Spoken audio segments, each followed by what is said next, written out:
Again, its inhabitants took to the roads to escape the pursuing fires. Juin 1940, la France s'effondre, Londres est sous les bombes. À l'Est, Hitler prépare la plus grande invasion de l'histoire. Les États-Unis s'arment, le monde bascule. Voici la suite et la fin de notre série Le Monde en guerre. Bon visionnage. The cathedral crashed in flames. The invaders rolled on. Morning found the refugees still fleeing blindly. Reputable observers said these refugees were machine gunned from the air. There is no photographic evidence of this. And this is what they fled. The Nazi machine moved on, and after a day's destruction, paused only to sleep.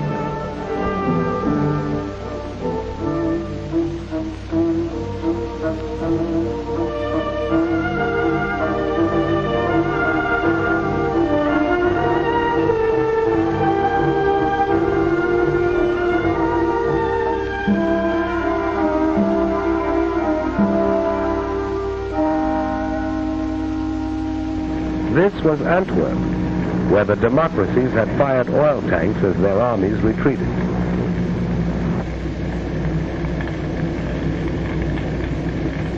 The improvised Allied defense collapsed. The British Army was driven into the Sea of Dunkirk, according to plan. Dunkirk has been called the triumph of man over the machine.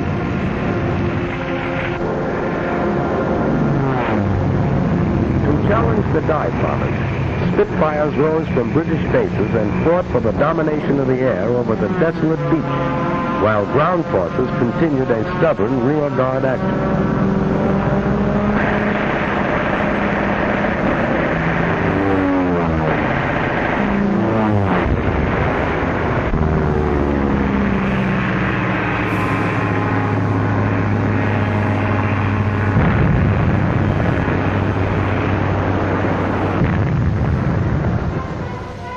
British ships, cruisers, destroyers, yachts, paddle boats, anything that could float, crossed the channel and evacuated some 350,000 British and French troops back to England. For the British were determined to save their men. Here in the wreckage was the story of the epic evacuation. Men walked into the sea and swam to their rescuers. They couldn't take their weapons, trucks, tanks, or guns, but men were saved to fight again. Having slashed through Luxembourg, Belgium, and Holland, 5 German armies fanned out across France. Treachery and incompetence had doomed the nation that only a decade ago had been leader of Europe. Now the campaign mounted in fury as France crumbled.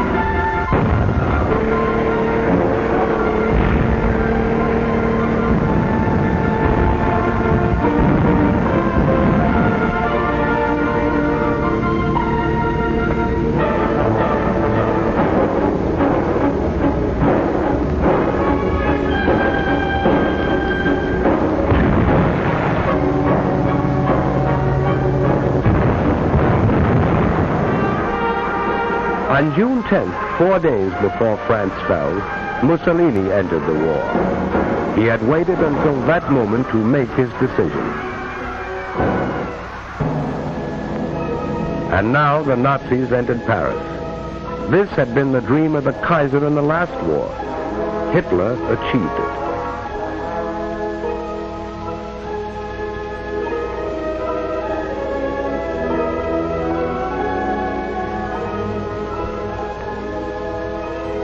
And the Maginot Line was still there. The Nazis had merely outflanked it. Now they tried direct attack, and the Maginot Line fell.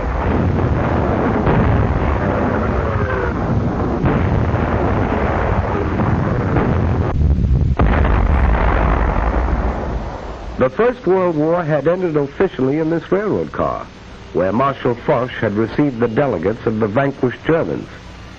Hitler commandeered the car for what he believed was the end of the Second World War.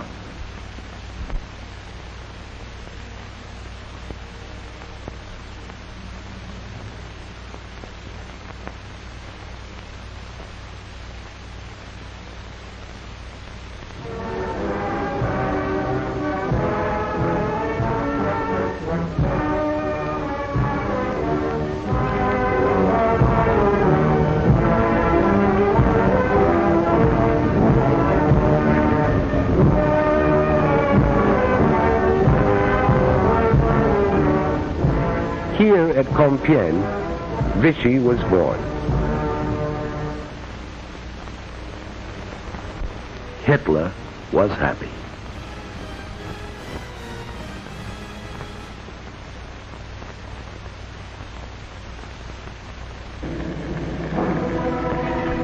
Britain alone remained as Hitler's sole barrier to a total victory. Nazi submarines, now berthed on the conquered coast, set out to starve the British people into submission. Nazi planes, now only a few minutes' flight from the English coast, set out to bomb the British people into submission. Britain hung on.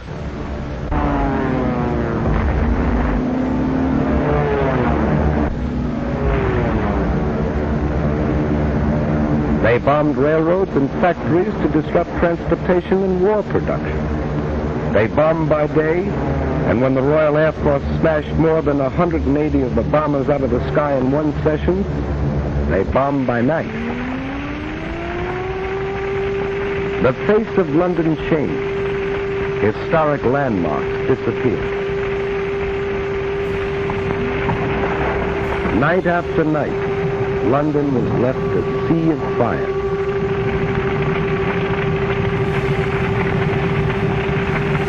Coventry.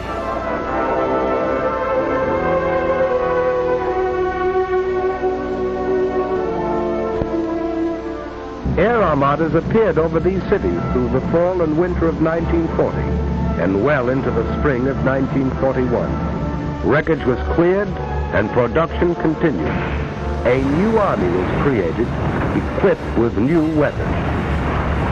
And Hitler, frustrated, turned east. If this were to be a long war, he would need Russian oil and Russian wheat. So he proclaimed himself anew the archenemy of communism, despite his earlier plea to the German people that National Socialism and communism could live side by side. Now he told them he didn't mean what he said before, but he did mean what he said before that. Military spokesman in Berlin said the Red Armies would be encircled and destroyed within 6 weeks. Its remnants would retreat back of the Urals. There the Japanese could deal with them at the proper time. Joseph Stalin rallied the Russian people. Soldiers and civilians responding with a unanimity that amazed a world that had heard much and knew little of them, rose to repel and harry the invaders.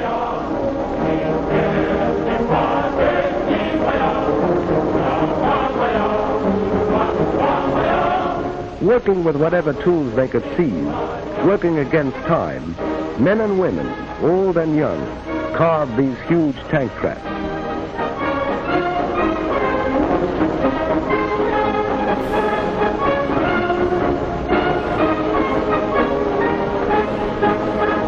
Weapons were distributed to civilian guerrillas assigned to operate back of enemy lines. Anti-aircraft guns swung into place to battle Luftwaffe advance units. Here was the wheat that Hitler wanted, and Russian men, women, and children were determined to keep it out of his hands. They would have neither food nor shelter. Factories worked day and night, for the Russians knew this was a war of machines. Entire plants were moved east, complete with workers. Weapons of war poured out of these factories, and the Germans, as well as the rest of the world, discovered the Russians had tanks to meet tanks and planes to meet planes. The Russians retreated, but not without inflicting sizable casualties.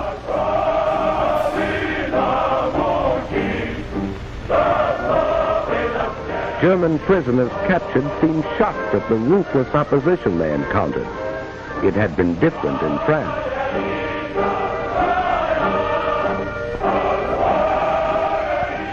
Winter found the Russian army still intact.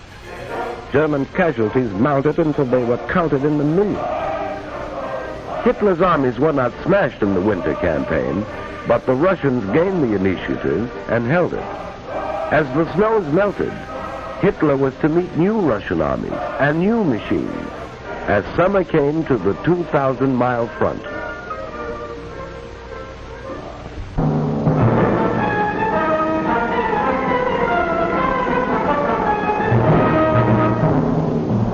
We were not sufficiently on the alert in Hawaii. The Japanese won a series of spectacular victories in the Pacific. Under General Douglas MacArthur, American and Filipino forces fought a fabulous delaying action in the Philippines. Manila was bombed, although it was declared an open city. Because of vast distances, it was impossible to send supplies or reinforcements, and Bataan fell, only when Americans and Filipinos had eaten their mules.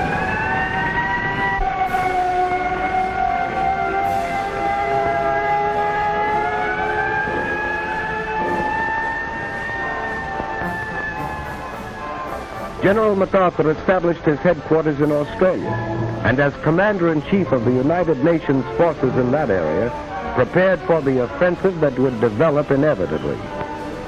For despite setbacks, we had established a supply chain 6,000 miles across the Pacific that stretched to New Zealand.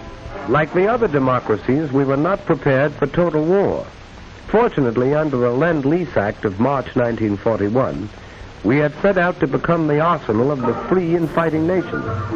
We were determined to supply them with our war goods, whether they could afford to pay or not. We were buying time. Time to convert the industries of peace into war.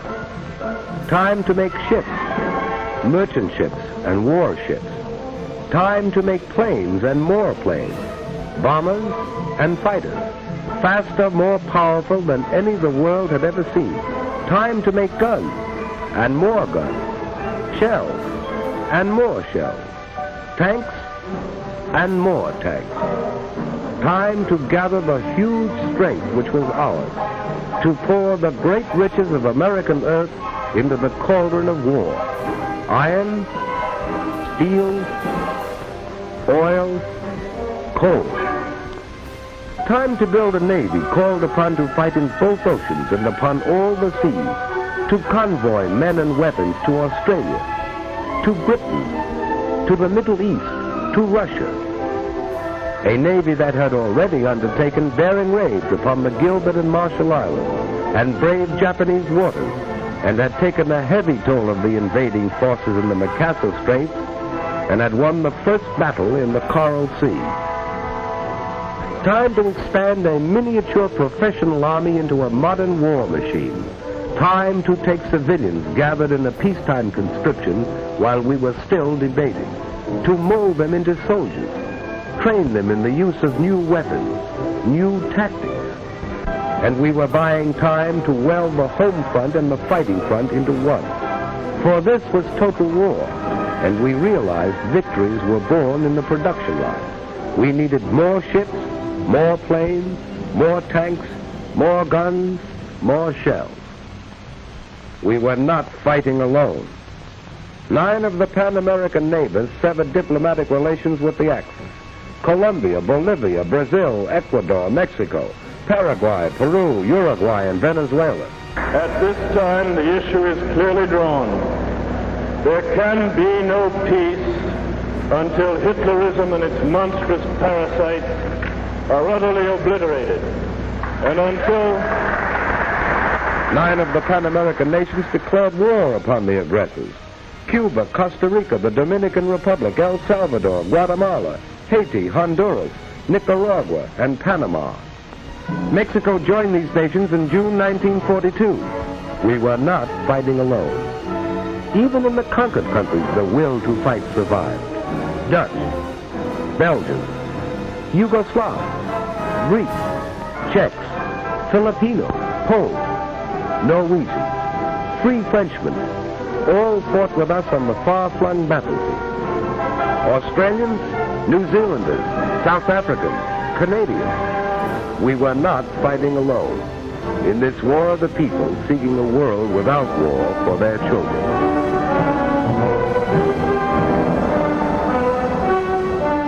Britain, growing steadily stronger in its 3rd year of war, sweeping the skies of conquered Europe, harassing the enemy with commando raids, sending forth huge armadas of bombers over German cities Hitler promised would never be attacked. Russia, fighting with an unparalleled tenacity, drawing upon inexhaustible reserves, asking no mercy and offering none. China, knowing the patience of an ancient civilization, surmounting handicaps that would have destroyed other nations, fighting on as it had fought alone. And the people of the United States, an angry people, whose resources and privileges were the envy of the world, offering these without stint, fighting in the factories and the foxholes, fighting in the jungles, the deserts, the frozen wastes, fighting on all the oceans, fighting for survival, fighting a war which would be hard and might be long, but which they would win. Le monde est désormais entièrement plongé dans la guerre. Tandis que Paris tombe sans combat et que Londres brûle sous les bombes, l'Est s'embrase dans une guerre d'anéantissement. De la steppe russe au Pacifique, l'humanité entre dans son conflit le plus total. Ceci était le dernier épisode de notre série Le Monde en guerre. Merci à tous pour votre soutien. Abonnez-vous à Histoire Quizz pour d'autres récits captivants, documentés et colorisés. L'histoire ne s'éteint jamais, elle se transmet.